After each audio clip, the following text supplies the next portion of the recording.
அர்ஜுன் ஆபீஸுக்கு வர்றாரு. செக்யூரிட்டி சொல்றாரு, அர்ஜுன் சார் உங்க ஆக்சிஸ் கார்டை ஹேண்ட் ஓவர் பண்ணிட்டு போங்க சார். அர்ஜுன் கேக்குறாரு, எதுக்கு? செக்யூரிட்டி சொல்றாரு, அர்ஜுன் சார் உங்களை டெர்மினேட் பண்ணிட்டாங்க சார்.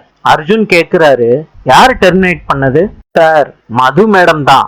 அர்ஜுன் அவங்க ஃப்ரெண்ட்ஸ் கிட்ட சொல்றாரு, பாருடா அர்ஜுனோட ஃப்ரெண்ட்ஸ் எல்லாம் சொல்றாங்க மது மேடம் உன்னை டெர்மினேட் பண்ணிட்டாங்க. அர்ஜுன் சொல்றாரு, என்கிட்ட எதுவுமே சொல்லாம என்ன எப்படிடா டெர்மினேட் பண்ண முடியும்?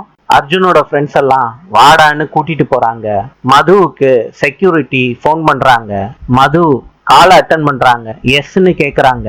செக்யூரிட்டி சொல்றாரு, அர்ஜுன் சாரு ஆக்சிஸ் கார்டை ஹேண்ட் ஓவர் பண்ண மாட்டேன்னு சொல்லிட்டாரு. மது சொல்றாங்க, அர்ஜுன் மறுபடியும் வந்தா உள்ள அலோவ் பண்ணாதீங்க. நாளை சந்திப்போம்.